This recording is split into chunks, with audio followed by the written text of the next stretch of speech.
Buenos días, hermanos. Señor Padre Santo, Dios Todopoderoso y amado, Señor, te saludamos hoy, Señor, para poner nuestras vidas en tus manos, Señor. Ay, Señor, para pedirte, Señor, que nos abras, Señor, el entendimiento, Señor. Destapa oídos, Señor. Devuélvenos la vista, Señor. Padre, sálvanos, Señor. Ayúdanos, Señor, cada día más, Señor, a entender tu palabra, Señor. Enamóranos, Señor, de ti, Padre. Te lo pedimos en el poderoso nombre de nuestro Señor Jesucristo. Amén. Vamos a seguir con la serie de las falsas doctrinas. Hoy vamos a hablar de las herejías de Francisco. Su máxima herejía, el fracaso de la cruz. Acompáñenme por favor a Mateo 27,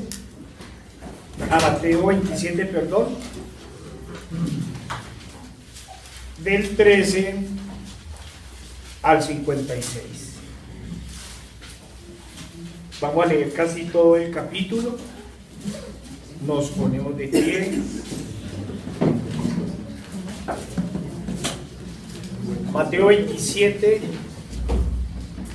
versículo 13, nos dice la palabra del Señor. Pilatos entonces le dijo: ¿no oyes cuántas cosas testifican contra ti?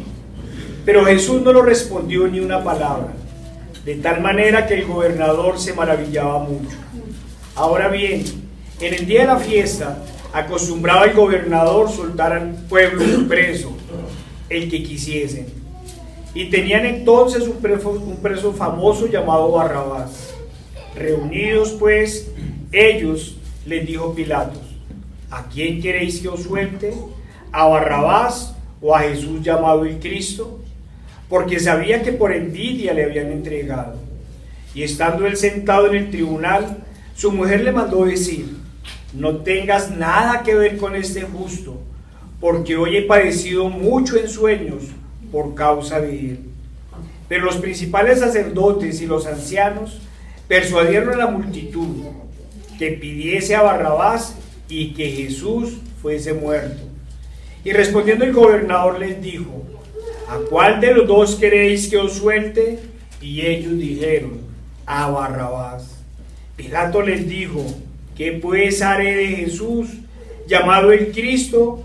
Todos dijeron: sea crucificado.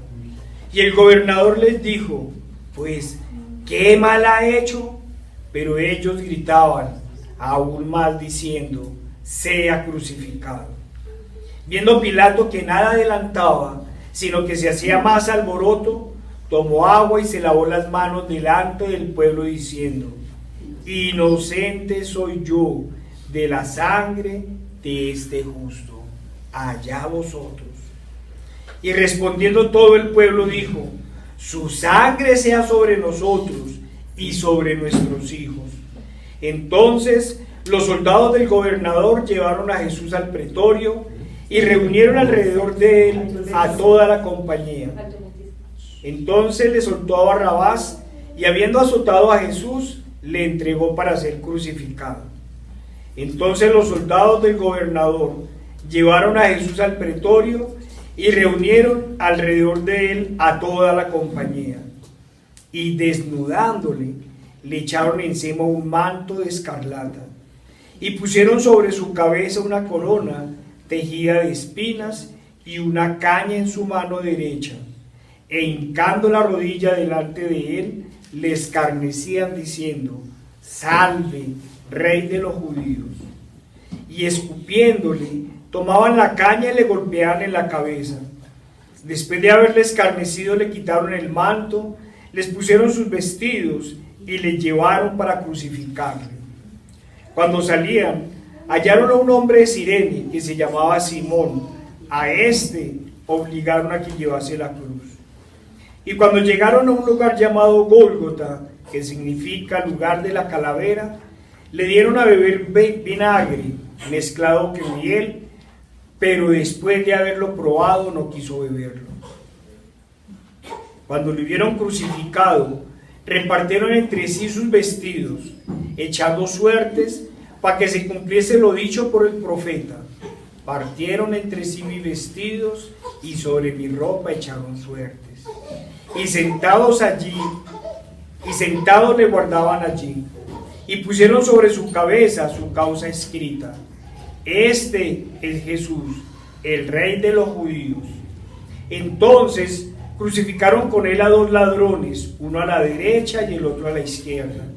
Y los que pasaban le injuriaban, meneando la cabeza y diciendo: Tú, que derribas el templo y en 3 días le reedificas, sálvate a ti mismo, si eres hijo de Dios, desciende de la cruz. De esta manera también los principales sacerdotes, escarneciéndole con los escribas y los fariseos y los ancianos, decían: A otro salvó, a sí mismo no se puede salvar. Si es el Rey de Israel, descienda ahora de la cruz y creeremos en él. Confío en Dios, libérele ahora si le quiere, porque ha dicho: soy hijo de Dios. Lo mismo le injuriaban también los ladrones que estaban crucificados con él. Y desde la hora 6ª hubo tinieblas sobre toda la tierra hasta la hora 9. Cerca de la hora 9, Jesús exclamó a gran voz diciendo: Elí, Elí, lama sabactani. Esto es: Dios mío, ¿por qué me has desamparado? Algunos de los que estaban allí decían al oírlo: A Elías llama a este. Y al instante, corriendo uno de ellos, tomó una esponja y le empapó en vinagre, y poniéndole una caña le dio a beber. Pero los otros decían: Deja, veamos si viene Elías a librarle. Mas Jesús, habiendo otra vez clamado a gran voz, entregó el Espíritu. Y he aquí, el velo del templo se rasgó en 2, de arriba abajo, y la tierra tembló, y las rocas se partieron. Y se abrieron los sepulcros, y muchos cuerpos de santos que habían dormido se levantaron. Y saliendo de los sepulcros, después de la resurrección de él, vinieron a la santa ciudad y aparecieron a muchos. El centurión y los que estaban con él guardando a Jesús, visto el terremoto y las cosas que habían sido hechas, temieron en gran manera y dijeron: verdaderamente este era hijo de Dios. Hermanos, como podemos ver, el Señor fue escarnecido, y los judíos, sus hermanos, ninguno creía en él, todos lo negaban, se compadecieron más y tuvieron, ¿cómo diríamos? Sí, se compadecieron más los que no eran judíos, ¿cierto?, que los mismos judíos. Como nosotros vemos, ¿cierto?, los judíos no solo lo escarmentaban, ¿cierto?, sino que dudaban de él, incluso, como lo vamos a ver más adelante, dudaron del mismo Dios de los cielos. Este pedazo nos habla de la comparecencia que tuvo el Señor ante el gobernador romano, su muerte, ¿cierto?, todo lo que tuvo que sufrir hasta la crucifixión. Este es el penúltimo capítulo que habla tanto el Mateo como los otros 3 evangelistas. ¿Qué es lo que los precede? Los precede la entrega, ¿cierto?, la traición de Judas, la negación de Pedro, el arresto y su llevada hasta las autoridades romanas. Los 4 evangelistas coinciden casi en todo, y los 4 evangelistas dejaron este capítulo para hablar de penúltimas. Si bien leímos gran parte del capítulo 27, nos vamos a concentrar en los versículos que están relacionados con el padecimiento y la muerte en la cruz, su significado para la humanidad, pero muy especialmente en los planes de redención que ha trazado nuestro Dios Todopoderoso en su santa voluntad.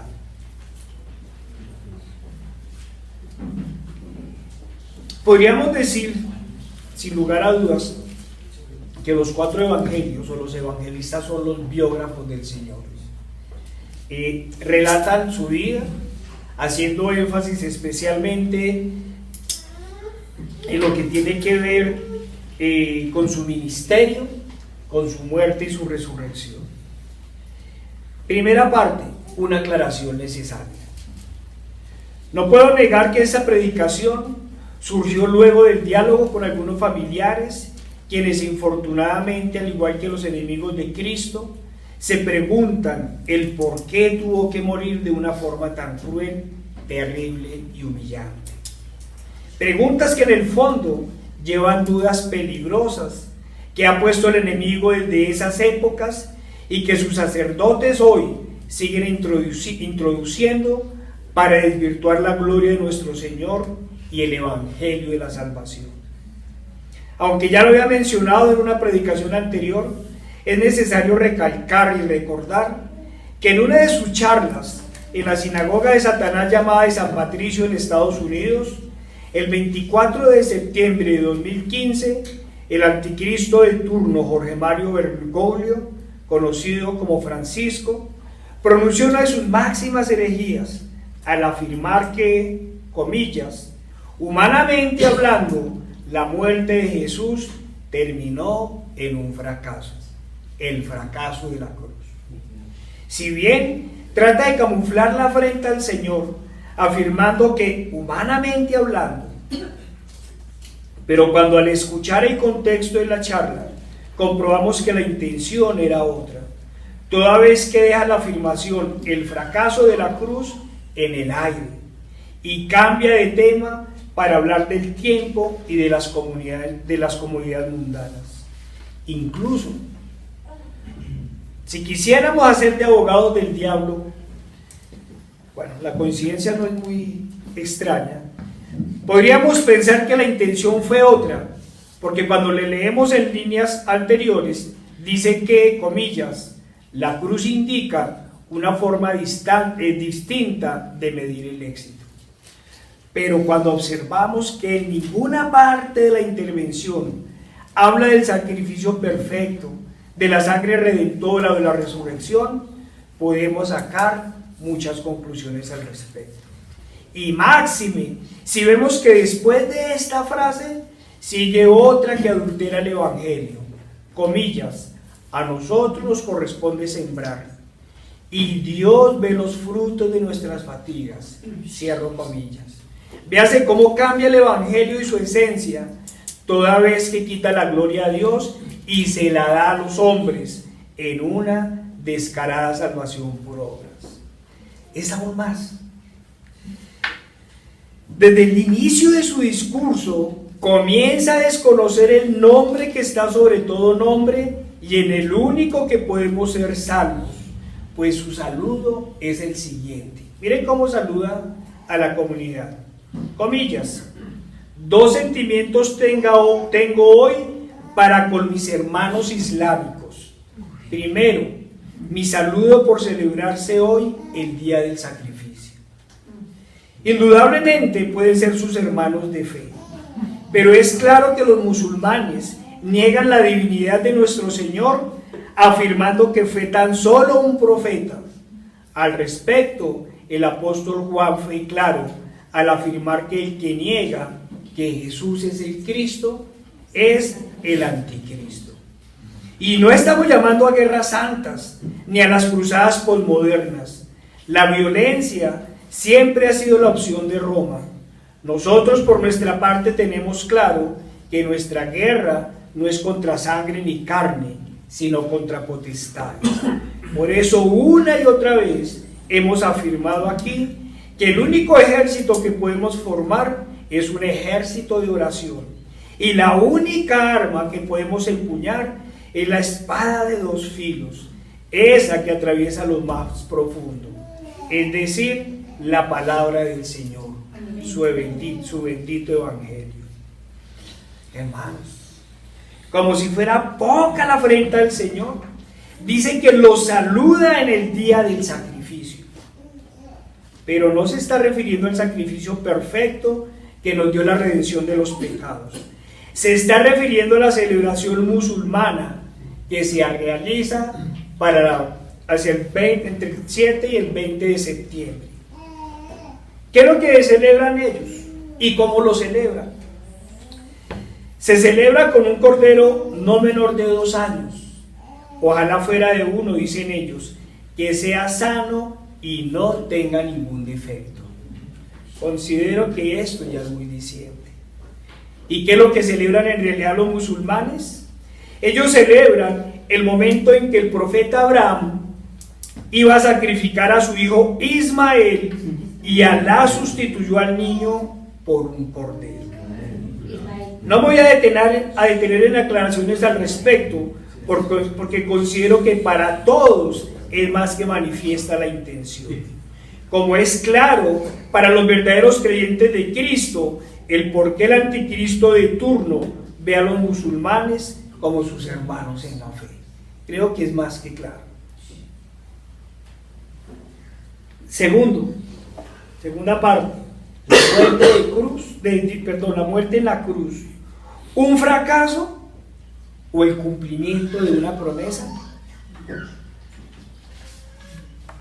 ¿Quién ha creído a nuestro anuncio y sobre quién se ha manifestado el brazo de Jehová? Pregunta el profeta Isaías. Y 700 años después, nuestro Señor responde la pregunta de los discípulos de Juan el Bautista diciendo: id y haced saber a Juan las cosas que oís y veis. Los ciegos ven, los cojos andan, los leprosos son limpiados, los sordos oyen, los muertos son resucitados, y a los pobres es anunciado el Evangelio. Jesús está respondiendo claramente: yo soy el Cristo, el Hijo del Dios Altísimo, es decir, la promesa dada a los hombres. Regresemos por favor a Mateo 27, del versículo 13 y 14. Nos dice la palabra del Señor: Pilato entonces le dijo: ¿no oyes cuántas cosas testifican contra ti? Pero Jesús no le respondió ni una palabra, de tal manera que el gobernador se maravillaba mucho. Angustiado él y afligido, no abrió su boca. Como cordero fue llevado al matadero, y como oveja delante de sus trasquiladores, enmudeció y no abrió su boca. Nos dice el profeta Isaías. ¿Es un fracaso o es el cumplimiento de una promesa? Jesús, el Cordero perfecto. En el Antiguo Testamento, las primeras veces que hacen alusión al Cordero es precisamente para salvación y liberación. De sobra sabemos que los sucesos de redención y de salvación en el Antiguo Testamento son siempre simples prefiguraciones de lo que Cristo va a hacer, de lo que vendría, de lo perfecto. En Génesis 22:7 pregunta Isaac, el hijo de la promesa: he aquí el fuego y la leña, ¿dónde está el cordero para el holocausto? Pregunta Isaac a su padre. En Éxodo 12, del 3 al 13, acompáñenme por favor. Éxodo 12, 3 al 13. La primera vez que nos hablan de un perfecto, de un cordero, es con la historia de Isaac. Y la segunda vez que nos van a hablar del cordero es en Éxodo. Nos dice la palabra del Señor: hablad a toda la congregación de Israel diciendo: en el día 10 de este mes, tómese cada uno un cordero según las familias de los padres, un cordero por familia. El animal será sin defecto, macho de 1 año. Lo tomaréis de las ovejas o de las cabras, y lo guardaréis hasta el día 14 de este mes. Y lo inmolará toda la congregación del pueblo de Israel entre las 2 tardes. Y tomará de la sangre, y la pondrán en los postes y en el dintel de las casas, en lo que lo han de comer. Saltemos al versículo 12. Dice: pues yo pasaré aquella noche por la tierra de Egipto, y heriré a todo primogénito en la tierra de Egipto, así de los hombres como de las bestias, y ejecutaré mis juicios en todos los dioses de Egipto. Yo, Jehová. Y la sangre os será por señal en las casas donde vosotros estéis, y veré la sangre y pasaré de vosotros, y no habrá en vosotros plaga de mortandad cuando hiera la tierra de Egipto. Por medio de este sacrificio, Jehová Dios Todopoderoso no solo salva de la muerte a sus primogénitos, sino que da la libertad a su pueblo esclavo en Egipto. Jesús, el Cordero perfecto, sin mancha ni defecto, sin pecado, aquel que no pronunció palabra en su defensa, aquel que se dio a sí mismo para el perdón de los pecados, aquel que nos dio vida eterna, estando nosotros muertos en delitos y pecados, aquel que nos libera de la esclavitud del pecado, es el Cordero perfecto. Y esto erais algunos, estamos hablando del pecado, mas ya habéis sido lavados, ya habéis sido santificados, ya habéis sido justificados en el nombre del Señor Jesús y por el Espíritu de nuestro Dios. Nos dice la palabra del Señor en 1 Corintios. Volvamos otra vez a Mateo 27, ahora vayamos del versículo 15 al 22.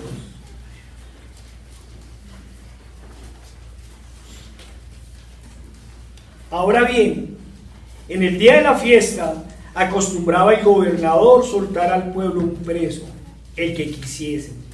Y tenían entonces un preso famoso llamado Barrabás. Reunidos pues ellos, les dijo Pilatos: ¿a quién queréis que os suelte? ¿A Barrabás o a Jesús llamado el Cristo? Porque sabía que por envidia le habían entregado. Hermanos, nosotros no nos imaginamos lo terrible.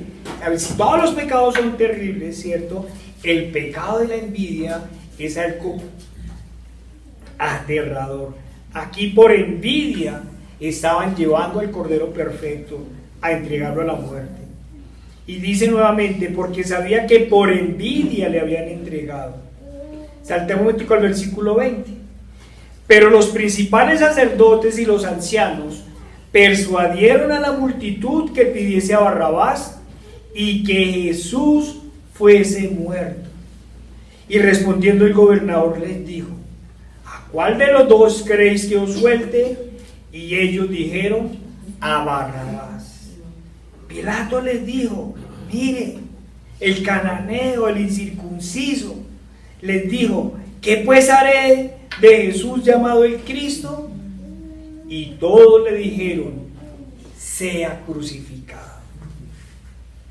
Despreciado y desechado entre los hombres, varón de dolores, experimentado en quebranto, y cómo que escondimos de él su rostro, fue menospreciado y no lo estimamos, profetizaba el profeta Isaías acerca de Cristo. Todo, hermanos, estaba escrito.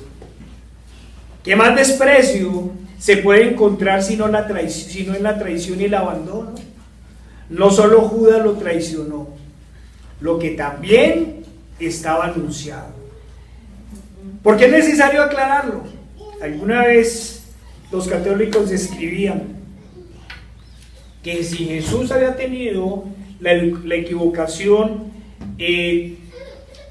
con quien lo iba a entregar, es decir, de 12 personas que él había escogido, se había equivocado en una, ¿cierto? El Espíritu Santo pues se había equivocado en algunos papas cuando los había escogido, ¿sí? No, aquí no era una equivocación, ¿sí? Esto ya estaba escrito. Escribe: aún el hombre de mi paz, en quien yo confiaba, el que de mi pan comía, alzó contra mí el calcañar. Salmo 41:9. Ya estaba escrito. Sino aquellos quienes habían presenciado sus milagros y escuchado la sabiduría de sus palabras, aquellos que habían presenciado los milagros, los que lo vieron, también lo abandonaron, y como Pedro lo negaba. Sin lugar a dudas, muchos de los que lo siguieron unos días, aquellos que antes gritaban lo recibieron con júbilo, hoy al igual que Judas gritaba: crucificadle, crucificadle. Y los otros, sus seguidores, los que creían en él, simplemente atemorizados por los hombres, guardaron silencio. Hermanos y amigos, ¿cuántas veces nos hemos dejado atemorizar por las circunstancias o por los hombres? ¿Cuántas veces guardamos silencio mientras injurian o descalifican a nuestro Señor? Mientras descalifican nuestra fe. ¿Cuántas veces hemos visto los milagros del Señor en nuestras vidas? ¿Cuántas veces nos asombramos de sus palabras y luego lo entregamos a las dudas de nuestra mente y al engaño de nuestro corazón? ¿Qué diría el mundo hoy si le preguntamos por Jesús? ¿Qué diría el mundo? ¿Qué diríamos nosotros si el mundo nos preguntara por Jesús? ¿Qué responderíamos? ¿Diríamos que es el Cristo? ¿O como Pedro, diríamos que no le conocemos? ¡Ay, Señor! ¿Cuántos podríamos decir como Pedro? Señor, ¿a quién más iremos? Tú tienes palabras de vida eterna. ¿Qué más desprecio puede haber sino cuando es preferido el delincuente por el justo? ¿No es precisamente eso el ser desechado, como lo decía el profeta Isaías? ¿Qué gritó el pueblo cuando le preguntaron por Cristo? Crucificarle. Repitieron una y otra vez. Aún hoy por siempre retumba y retumbará el grito de la muchedumbre en el oído de los justos. Y el gobernador les dijo: pues, ¿qué mal ha hecho? ¿Qué mal ha hecho? Pero ellos gritaban aún más diciendo: sea crucificado. El impío, el que no tenía fe, ¿cierto? El que casi no conocía la palabra del Señor, tenía claro que estaba frente a un justo. Porque fue cortado de la tierra de los vivientes, y por la rebelión de mi pueblo fue herido, sentenció el Señor por medio del profeta. Vayamos nuevamente a Mateo. Vayamos al versículo 26 al 31.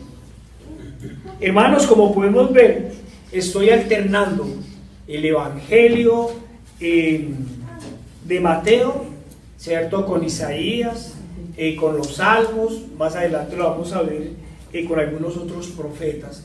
¿Y por qué lo estamos haciendo? Porque es que la palabra del Señor se tiene que cumplir. Esto es lo que definitivamente demuestra que la Biblia es el único libro sagrado verdadero, el único. ¿Por qué?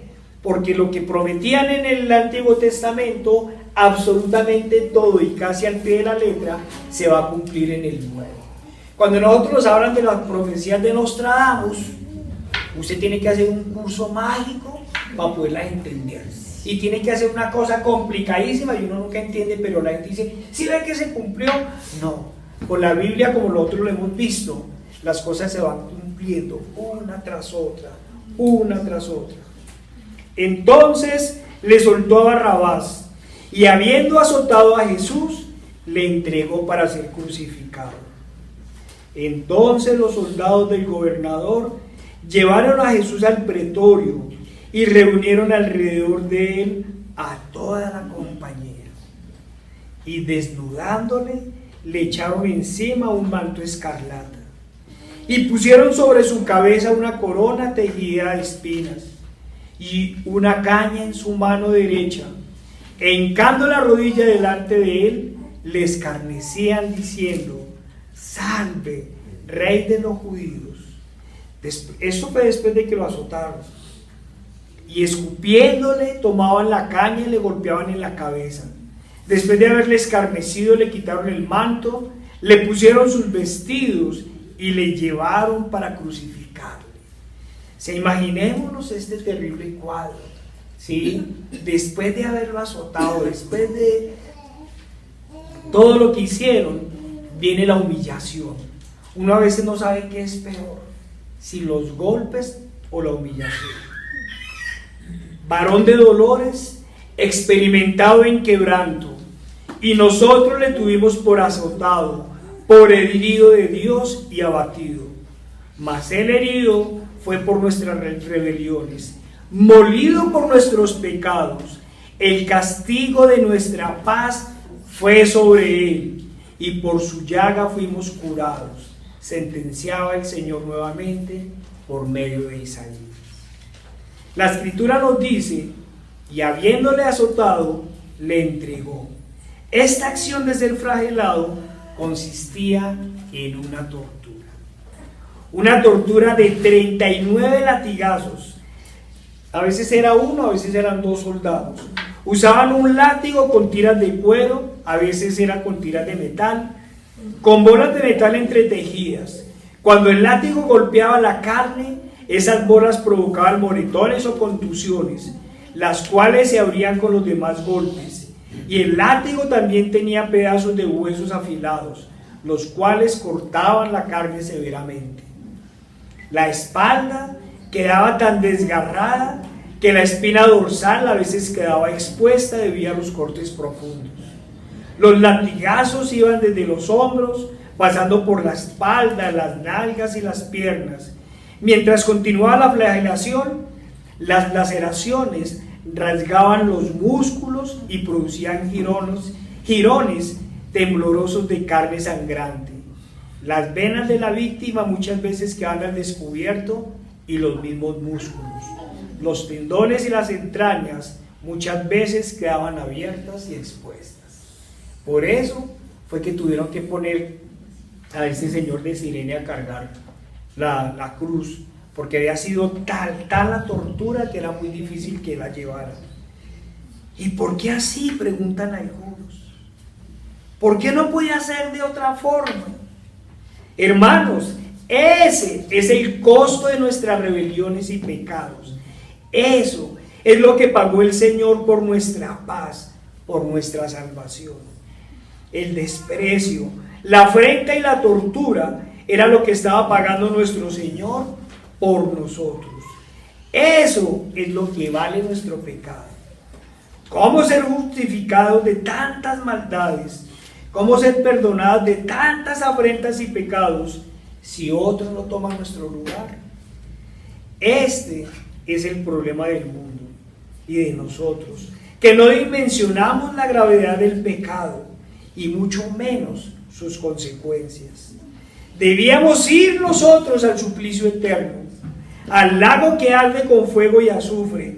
Ese debería ser el pago de nuestros pecados. Pero alguien tomó nuestro lugar, alguien tenía que pagar por nosotros, alguien pagó frente al Dios de justicia, porque el pecado no puede quedar impune. La gente no debería preguntar, ¿y por qué fue así? La gente debería preguntar, ¿y por qué él y no yo? Eso es lo que nos deberíamos preguntar. Este suplicio, hermanos, nos debe llevar a preguntarnos también otra cosa. Y entonces, ¿cómo es el infierno?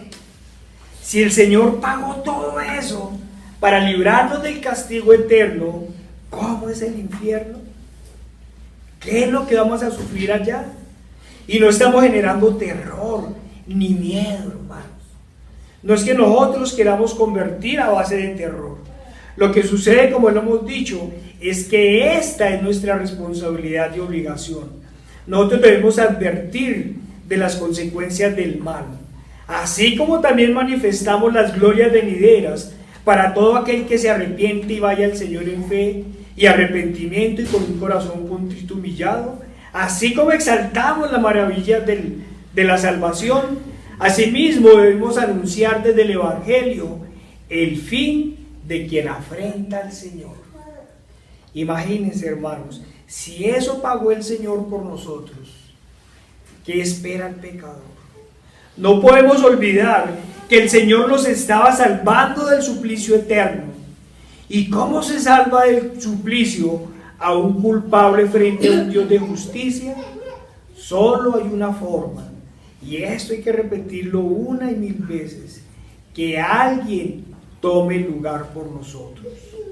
El suplicio es el pago del pecado, y el Señor tomó nuestro lugar, dijo: yo voy en lugar de ellos, voy en lugar de todo aquel que confiese con su boca que yo soy el Señor, por todo aquel que creyese en su corazón que Dios me levantó de los muertos. Hermanos, amigos, si no hubiera sido así, si no hubiera sido un suplicio tan terrible, no hubiésemos sido justificados.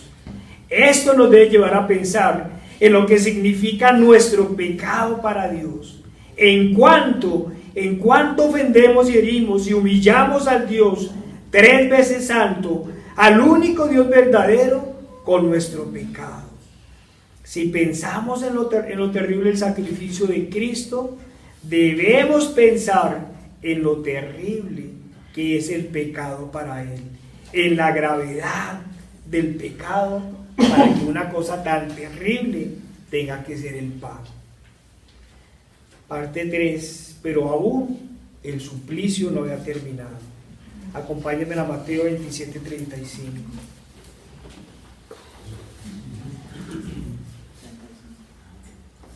Cuando lo hubieron crucificado, repartieron entre sí sus vestidos, echando suertes para que se cumpliese lo dicho por el profeta. Partieron entre sí mis vestidos y sobre mi ropa echaron suertes. Y sentados le aguardaban allí y pusieron sobre su cabeza su causa escrita: este es Jesús, el Rey de los judíos. Entonces crucificaron con él a 2 ladrones, uno a la derecha y el otro a la izquierda. Y los que pasaban le injuriaban, meneando la cabeza y diciendo: tú que derribas el templo y en 3 días lo reedificas, sálvate a ti mismo. Si eres el Hijo de Dios, desciende de la cruz. De esta manera también los principales sacerdotes, escarneciéndole con los escribas y los fariseos y los ancianos, decían: a otros salvó, a sí mismo no se puede salvar. Si es el Rey de Israel, descienda ahora de la cruz y creeremos en él. Confió en Dios. Mire esta afrenta tan terrible. Confió en Dios, libérele ahora si quiere, porque ha dicho: soy el Hijo de Dios. Miren, hermanos, que los judíos, por ofender a Dios, terminaban negando al Señor Dios Todopoderoso, al Padre. Confió en Dios, libérele ahora si quiere. Y esto lo decían los judíos, que supuestamente eran celosos de la ley.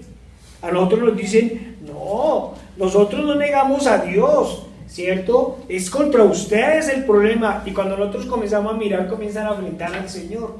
Y nosotros decimos: nos ofenden a nosotros. Nos ofenden a nosotros. ¿Los judíos estaban ofendiendo a Cristo o estaban desconociendo al Padre? Lo mismo le injuriaban también los ladrones que estaban crucificados con él. Y desde la hora 6ª hubo tinieblas sobre toda la tierra hasta la hora 9ª. En algunas traducciones nos dicen que en todo el país. Parece que la traducción más acercada es en todo el país. Cerca de la hora 9ª, Jesús clamó a gran voz, diciendo: Elí, Elí, lama sabactani. Esto es: Dios mío, ¿por qué me has desamparado? Algunos de los que estaban allí decían al oírlo: a Elías llama a este. Y al instante, corriendo uno de ellos, tomó una esponja y la empapó en vinagre y poniéndole en una caña le dio a beber. Pero otros decían: deja, veamos si viene Elías a librarle. Mas Jesús, habiendo otra vez clamado a gran voz, entregó el Espíritu. Hermanos, miremos estas partes de la Escritura y uno se imagina la miserableza de las personas. Cuando el Señor comenzó a hablar la primera vez, comenzó a clamar. Es la primera vez que clamaba el Señor, no se quejó durante todo el tiempo de la tortura, ¿cierto? Lo primero que vieron algunos es: a Elías llama. Alguno que lo vio de pronto tan angustiado, y yo imagino que era uno de los soldados, fue a auxiliarlo, a darle algo de beber. Pero ¿qué hicieron los demás? Mire, aquí nos muestra lo que somos todos. ¿Qué hicieron los demás? Quieto, no moleste. Mire la morbosidad. Veamos si viene Elías a librarle. Veamos si viene Elías. Es que ni siquiera tenían respeto. ¿Qué hubiera sucedido si hubiera venido el Señor a librarle? ¿Qué hubiera sucedido? O sea, que ni siquiera tenían temor. ¿Sí? ¿Cómo lo hubieran librado del Señor? Ay, hermanos, recapitulemos algunos versículos. Cuando le hubieron crucificado, repartieron entre sí sus vestidos, echando suertes, para que se cumpliese lo dicho por el profeta. Partieron entre sí mis vestidos, y sobre mi ropa echaron suertes. Mateo nos recuerda que el Señor estaba cumpliendo la voluntad del Padre. Esto simplemente era el cumplimiento de la palabra del Señor, como hemos dicho, era el cumplimiento de las profecías. Por eso cuando le preguntan al Señor sobre el Antiguo Testamento, sobre la ley y los profetas, el Señor responde: no penséis que he venido para abrogar la ley o los profetas. No he venido para abrogar, sino para cumplir. Porque de cierto os digo que hasta que pase el cielo y la tierra, ni una jota ni una tilde pasarán de la ley hasta que todo se haya cumplido. Y así como se cumple el Antiguo Testamento, nosotros veremos cumplirse el Nuevo Testamento. ¿Y por qué tenía que morir?, preguntan los rebeldes y los incautos. Amigo, porque la paga del pecado es muerte. Ese es el significado. Cristo entregó su espíritu en nuestro reemplazo. Así estaba escrito. El Señor así lo había dispuesto. ¿Qué dice el profeta Isaías? Con todo eso, Jehová quiso quebrantarlo, sujetándole a padecimiento cuando haya puesto su vida en expiación por el pecado. Y luego agrega: por cuanto derramó su vida hasta la muerte y fue contado con los pecadores, habiendo él llevado el pecado de muchos y orado por los transgresores. Eso estaba escrito, que el Señor tenía que morir como el más vil de los delincuentes. El hermano Marco ya nos había hablado del significado de la cruz, por eso yo no me he detenido a hablar de eso. Todos sabemos que la cruz era la peor humillación, lo peor que le podía pasar a alguien, y en especial cuando lo crucificaban al lado de los delincuentes.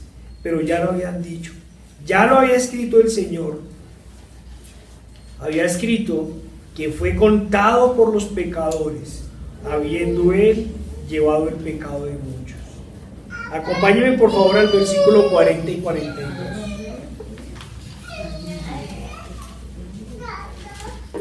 Y diciendo: tú que derribas el templo y en 3 días lo reedificas, sálvate a ti mismo. Si eres hijo de Dios, desciende de la cruz. De esta manera también los principales sacerdotes, escarneciéndole con los escribas y los fariseos y los ancianos, decían: a otro salvó, a sí mismo no se puede salvar. Si es el Rey de Israel, descienda ahora de la cruz y creeremos en él.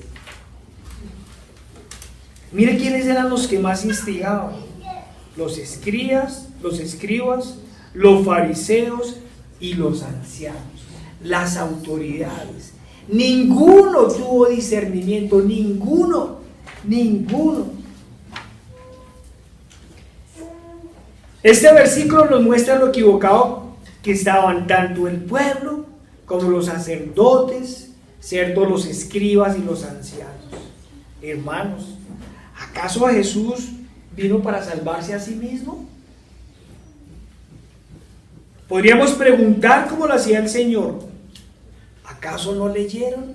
¿Se acuerdan cuando el Señor regañaba a los escribas y a los fariseos, les decía: ¿no han leído? ¿No han leído lo que está escrito? Ustedes, siendo sacerdotes y no conocen la palabra del Señor, ¿no han leído? ¿Cómo no han leído?, les decía una y otra vez el Señor. Hoy les podríamos volver a preguntar eso. ¿No leyeron? ¿No leyeron a qué venía el Cristo? El Señor en el Antiguo Testamento era claro: el Cristo vendría a salvar a su remanente.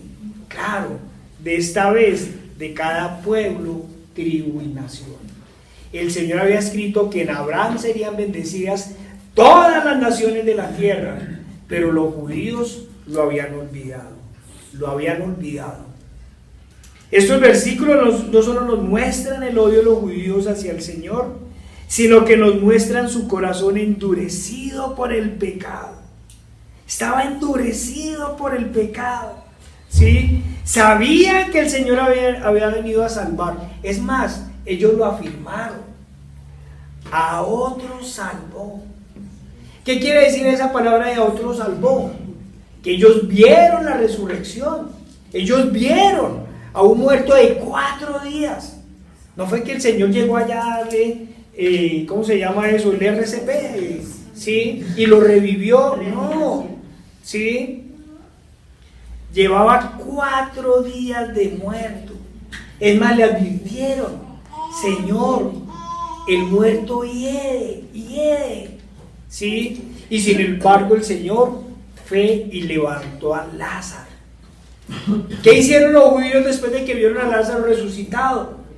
Lo persiguieron, perseguían a Lázaro, sí, pero vieron el milagro. Después, a tantos, al ciego, sí, al paralítico. Venga, pero si era paralítico, llámeme a sus papás, que vengan sus papás. Y comprobaron, ellos vieron los milagros, lo vieron. ¿Sí? Vieron la multiplicación de los panes y los peces. Sabían que era el Salvador.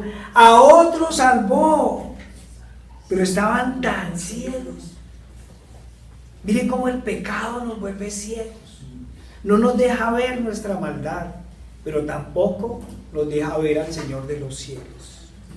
Esto es lo que nos muestra este versículo. ¿Sí? Reconocían sus milagros y su palabra, pero estaban cegados por la envidia, por el pecado y por una fe por obras, a tal nivel que se atrevían a decir: desciende y creeremos, desciende y creeremos. No le bastaron las resurrecciones, no le bastaron las sanaciones, ¿sí? No le bastaron la palabra. Acordémonos cuando lo mandaron a arrestar y los soldados dijeron: pero es que nosotros a nadie habíamos escuchado hablar con tanta sabiduría, a nadie, sí, a ninguno. ¿Y qué hicieron? Los regañaron: ustedes también creyeron, sí, pero era tan duro el corazón, que no podían ver, no veían. Hermanos, nuestro corazón sí nos permite ver al Señor. A pesar de que 1 y 1000 veces habían leído la ley y los profetas, porque además ellos la conocían de memoria, estaban cegados por la maldad. Nuestro Señor no obedecía a vanidades humanas. Había descendido del cielo para cumplir las profecías dadas y obedecer al Padre. Su suplicio y crucifixión no eran una derrota, por el contrario, eran una victoria, eran la promesa cumplida, mostraban el éxito de su entrega. Ningún hombre normal hubiera soportado tanto dolor, tanta humillación para salvar a los pecadores. Ninguno, para salvar al perverso. Pero los ciegos y sordos de los profetas, de los sacerdotes, olvidaron las profecías. Estaban tan cegados que ni siquiera veían que al tratar de ofender al Señor, ofendían al Dios Todopoderoso. No solo porque son las mismas sustancias, sino porque desconocían su poder. Confió en Dios libérele ahora si quiere, porque ha dicho, soy hijo de Dios. Miren cómo retan y ofenden al Dios Todopoderoso, desconociendo su poder. Ahora preguntamos, ¿estaba Cristo derrotado? ¿Había fracasado el Señor al entregarse a sí mismo por el perdón de los pecados? Vayamos por favor a los versículos 50 al 54.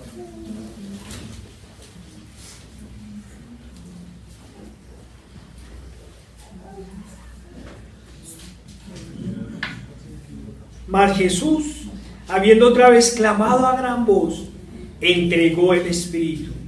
Y he aquí, el velo del templo se rasgó en dos, de arriba abajo, y la tierra tembló y las rocas se partieron, y se abrieron los sepulcros, y muchos cuerpos de santos que habían dormido se levantaron, y salieron de los sepulcros después de la resurrección de él, vinieron a la santa ciudad, y aparecieron a muchos. El centurión y los que estaban con él guardando a Jesús, visto el terremoto y las cosas que habían sido hechas, temieron en gran manera y dijeron, verdaderamente este era el Hijo de Dios. No se necesitaba, hermanos, mucho para comprenderlo, solo tenían que ver. El centurión, el que nada tenía que ver, fue el único o los únicos que se dieron cuenta que este era el Hijo de Dios. Los demás no se dieron cuenta. Este versículo lo deberíamos complementar con el versículo 45. El versículo 45 nos recuerda o dice, y desde la hora sexta hubo tinieblas sobre toda la tierra hasta la hora novena. ¿No fueron estas 3 horas acaso las 3 horas de crucifixión? ¿Fue que los judíos no habían visto que el cielo se oscureció para no entender? ¿Qué sucede apenas entregó su espíritu? En primer lugar, fijémonos que la palabra no dice cuando lo mataron o cuando murió, dice cuando entregó su espíritu. ¿Qué sucedió, hermanos? Se rasgó el velo del templo, el que separaba el lugar santo del lugar santísimo. Era un velo gigante, grueso, ¿cierto? En donde separaba, como decimos, el lugar santo del lugar santísimo, en donde solo podía pasar el sumo sacerdote, que era el que mediaba entre Dios y el pueblo, ¿sí? Claro, algunos decían, en las críticas que uno lee, que era que de pronto el velo estaba ya viejo, ¿sí? No, si hubiera estado viejo, pues hubiera carcomido, se hubiera caído, pero dice que se rasgó desde arriba hasta abajo, se rasgó. Usted imagínese, y pues era una cosa que tenían que mantener en buen estado. A esa hora, dicen los estudiosos, que estaban los sacerdotes judíos en el templo. Usted imagínese esa cosa, esa sorpresa tan terrible, ¿cierto? Ver lástima que, ahí sí pido disculpas, no traje las medidas del velo, me he devuelto al Antiguo Testamento a mirar las medidas del velo, porque era grueso y era enorme, y ver que se rasga sin ninguna cosa. ¿Qué significa eso? Significa que desde el momento en que el Señor entrega su espíritu, ya no hay más intermediarios entre Dios y los hombres. Ahora, desde este momento, vamos a tener una comunión directa con el Señor. Vamos a ir directamente al trono de la gracia. No hay intermediarios humanos entre Dios y los hombres, ¿sí? El Señor nos ha dado, ¿cierto?, una comunicación directa. Pero Francisco dice que fue un fracaso. La tierra tembló y las rocas se partieron. Usted imagínese el terremoto para que las rocas se hayan partido. ¿Qué nos mostraba esto? El poder de Dios, pero también es una prefiguración de lo que viene. De lo que viene. Y lo que viene todos sabemos que es muy terrible. Pero ¿por qué nosotros nos alegramos? Porque nosotros sabemos que para nosotros que viene cielo nuevo y tierra nueva. Pero la tierra va a ser destruida. ¿Sí? Eso es lo que viene para nosotros. Cielo nuevo y tierra nueva. Es la esperanza del Señor. ¿Sí? Esta tierra es de pecado, la movió como quiso. Pero Francisco dice que fue un fracaso. Se abrieron los sepulcros, se levantaron los cuerpos de algunos santos que dormían. ¿Qué significa? ¿Qué significaba eso? Que la entrega de uno, era la resurrección de muchos. Esto era lo que comenzaba a marcarnos. ¿Sí? Uno se entregaba, pero salvaba a muchos. Era la salvación. Y por eso dice el Evangelio: ¿dónde está muerte tu aguijón? En Cristo, el Señor había vencido a la muerte. Este era el gran triunfo, vencer la muerte. Pero Francisco dice lo contrario. Repitamos el versículo 54. El centurión y los que estaban con él, guardando a Jesús, visto el terremoto y las cosas que habían sido hechas, temieron en gran manera y dijeron: verdaderamente este era Hijo de Dios. ¿De qué otra manera, y cumpliendo la Escritura, nuestro Señor podría mostrar que en verdad era el Hijo de Dios? Si hubiera aceptado la tentación y se hubiera bajado de la cruz, lo hubiera logrado. Había mostrado que era un simple hombre, porque no hubiera soportado la tentación. ¿Cómo es posible que los soldados romanos y los impíos que por ahí pasaban, al ver las señales, reconocieran que este en verdad es el Hijo de Dios y no lo hicieran los judíos? ¿Cómo era posible? Hermanos, ¿quiénes son los mayores enemigos del Evangelio hoy en día? Acá no son los falsos creyentes, los hipócritas que se han hecho un Dios conforme a sus vientres, conforme a sus deseos pecaminosos, aquellos que niegan el Dios de justicia, aquel que salva, pero que también condena. ¿No son ellos los primeros que lo niegan? Hermanos, cuando yo leía esta parte de la Escritura, yo pensaba, o sea, uno no entiende a la gente. Todo este sacrificio, todo este suplicio, entregar al inocente por el pecador, ¿sí? Para que los hombres sigan pecando y digan que pueden subir al cielo por medio del pecado. ¿Ustedes creen que el Señor se entregó a sí mismo y soportó todo esto para que algunos tengan casa, carro y beca? ¿Ese era el pago? ¿O para que la gente siga pecando? Recibió 39 azotes para que la gente siga pecando, para que nosotros a veces neguemos al Señor. Ay, hermano, verdaderamente este era el Hijo de Dios, dijo el impío. En los únicos que se dieron cuenta eran los impíos, los incrédulos. Solo necesitaron ver unas señales. No habían visto todo lo de antes, solo vieron un terremoto y se arrodillaron ante el Señor Todopoderoso. Ya el Señor lo había profetizado en la historia del rico y Lázaro, porque acordémonos que hoy día los judíos aún no aceptan la divinidad de Cristo. Ayer por ahí veía en internet una historia de un judío que se convirtió, ¿sí? Y decía lo mismo, pero es que leemos una y otra vez la Escritura y la leíamos y yo me la sabía de memoria, ¿sí? Y por fin entendí, por fin el Señor me permitió salvación, el Señor me reveló el Evangelio. Y entonces yo le dije a mi mamá: mamá, mire, Jesús es Dios. Y mi mamá dijo: yo también lo hubiera crucificado. ¿Cómo se atrevió a decirle a los sacerdotes, a los ancianos y a los escribas, ¿cierto? Un tipo de 30 años se atrevió a decirles que eran sepulcros blanqueados, ¿sí? Pero esa señora cuenta la historia que a los 72 años llamó llorando al hijo. Dijo: mi hijo, he vuelto a leer la escritura y el Señor me permitió ver que Jesús es el Cristo. A los 72 años.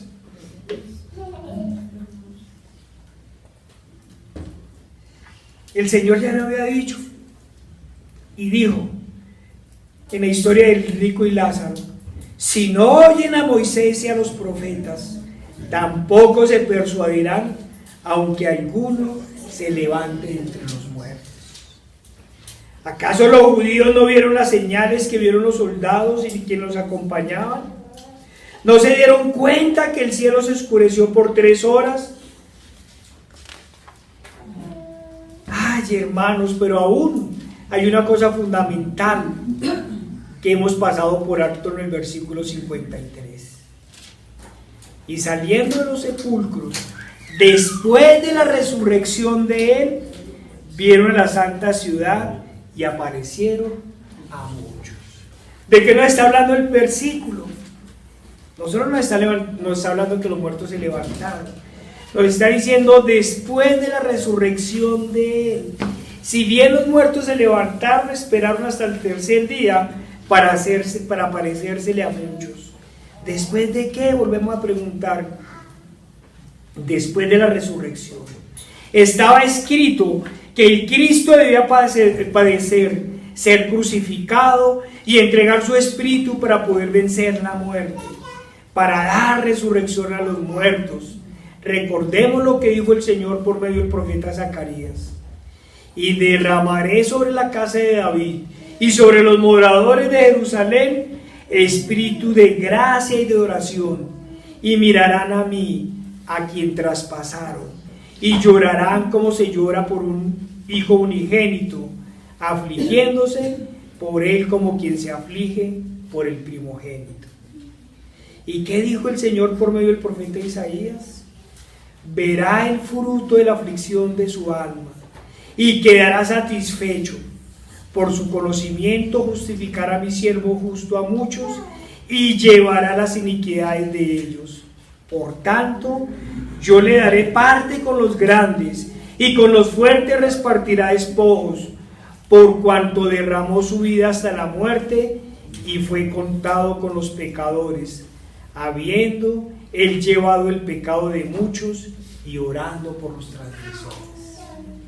Todo estaba escrito, hermanos, todo estaba escrito.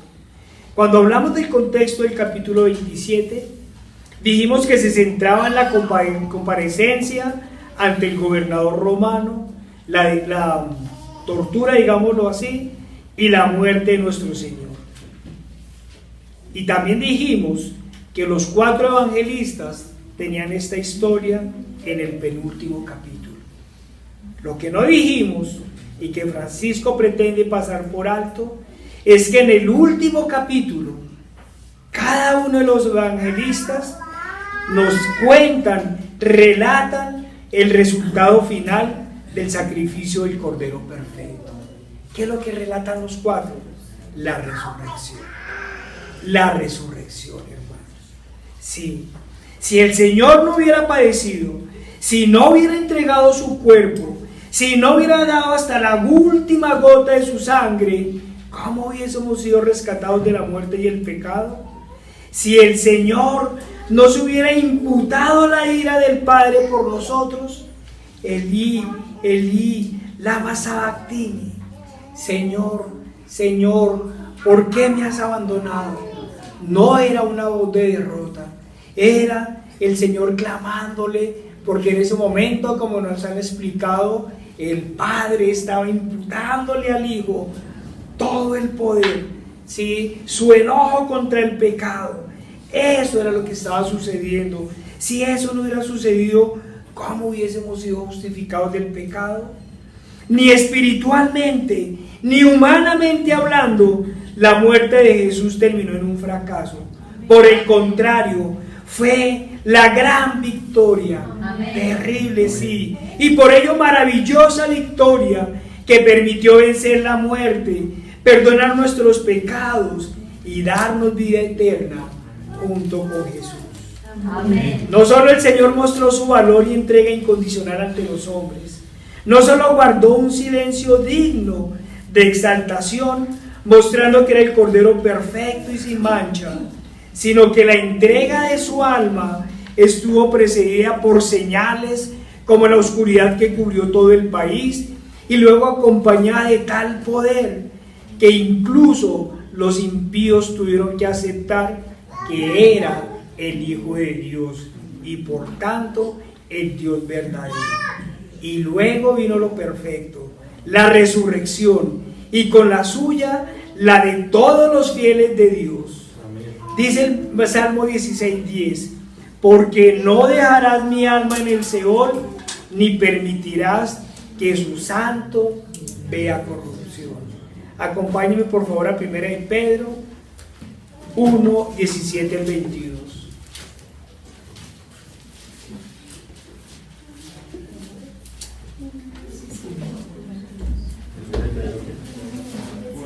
Uno, 17 al 22.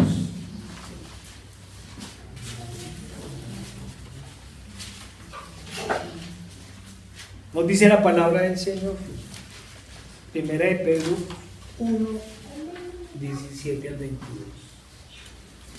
Sabiendo que fuisteis rescatados de vuestra vana manera de vivir, la cual recibisteis de vuestros padres, no con cosas corruptibles como oro o plata, sino con la sangre preciosa de Cristo, como de un cordero sin mancha y sin contaminación, ya destinado desde antes de la fundación del mundo, pero manifestado en los postreros tiempos por amor a vosotros, y mediante el cual creéis en Dios, quien le resucitó de los muertos y le ha dado gloria, para que vuestra fe y esperanza sean en Dios. Este es el resultado de la cruz. Y este es el resultado de la entrega de nuestro Señor, cuando el Señor entregó su Espíritu a Dios. Es la victoria ante la muerte. Es, hermanos, es el perdón de nuestros pecados. Es la resurrección de nuestras almas, hermanos. No fue un fracaso, fue una victoria total ante la muerte y ante el pecado. Cuando nosotros nos miramos al espejo, cuando nosotros miramos nuestras vidas anteriores, cuando nosotros vemos lo que éramos, verdaderos sepulcros blanqueados, podridos por dentro y con un aparente matiz blanco por fuera, cuando nosotros vemos lo que éramos y lo que el Señor nos ha convertido, vemos que esto fue la gran victoria. Señor Padre Santo, Dios Todopoderoso y amado, Señor, te damos gracias, Señor, por tu palabra, Señor, porque en ella, Señor, Señor, hay palabras de vida eterna, Señor, porque ellas nos muestran, Señor, los tiempos pasados, Señor, pero también nos muestran los tiempos postreros, Señor. Gracias, Padre Santo, porque una y otra vez, Señor, nos muestras tu grandeza, Señor. Gracias, Señor. Gracias por ese sacrificio, Señor. Sí, Señor, terrible, Señor, y humillante, Señor, pero nosotros sabemos que no podía ser de otra forma, Señor, porque lo que estaba, Señor, en juego, Señor, era nuestra salvación, era el perdón, Señor, de nuestros pecados, de todas las cosas terribles que hemos hecho en nuestras vidas. Y, Señor, tú lo dijiste una y otra vez, la paga del pecado es muerte, Señor, y tuvo que morir el justo por los injustos, Señor. Pero gracias, Señor, a ese sacrificio. Señor, tú, Señor, nos diste vida con Cristo, Señor. Resucitaste a tu Hijo, Señor, y nos diste salvación. Gracias, gracias te damos, Padre, en el nombre poderoso de nuestro Señor Jesucristo. Amén. Amén. Amén.